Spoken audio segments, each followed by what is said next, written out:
Welcome to this AMX 1390 replay.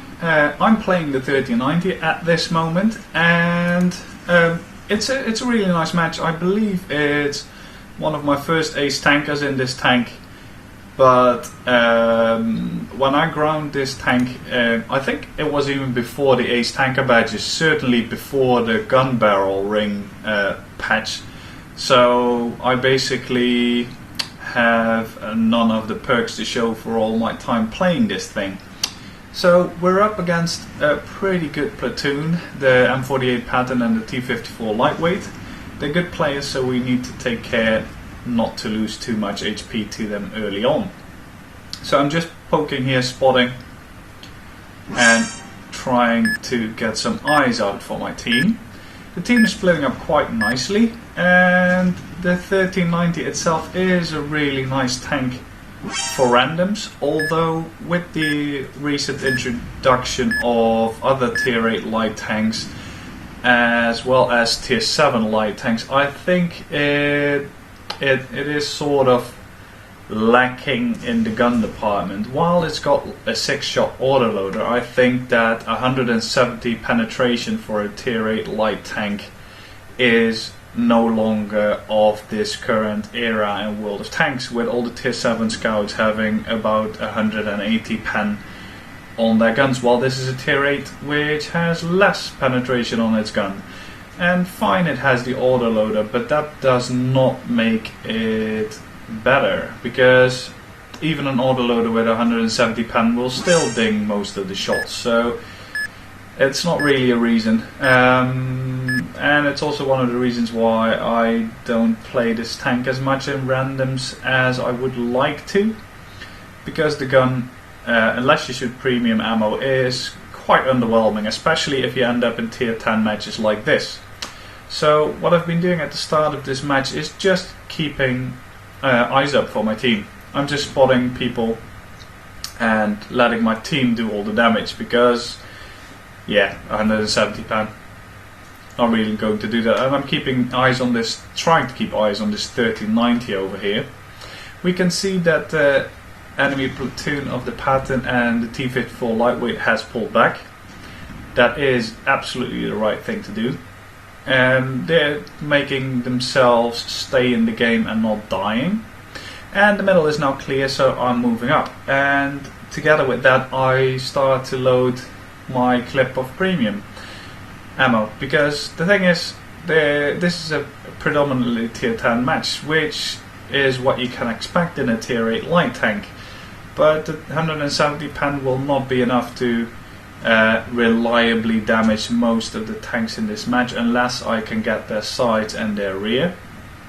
And that is what you should do in a light tank, but with the map design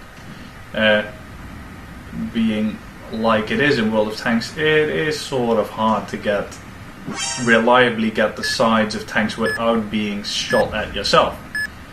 So we know this Leopard is alone. He's got 1300 health. I can do something like 1600 damage, so we can kill him. I shoot the first one into the ground, then I fake a move to the right, but since there's enemy tanks there, I'm not going to the right, and now I'm just emptying the clip into this guy. So here we go, first kill of the match, and time to reload. Now, compared to my other tanks, I've got a half-half premium ammo loadout for this tank, and that is mainly because since I don't play it in randoms that much, I use it mostly in clan wars, and then when I use it in clan wars, I actually carry a full load of premium. I don't even carry normal AP shells, because you don't want to ding in clan wars or strongholds. So just making fun of this Yak Tiger 88, all the light tanks here, we're just playing with him. I'm waiting for my reload to finish, but I don't get to put a shot in. He's taken out. There we go, the Waffle puts one shot in. I try to get a shot in, and I actually manage.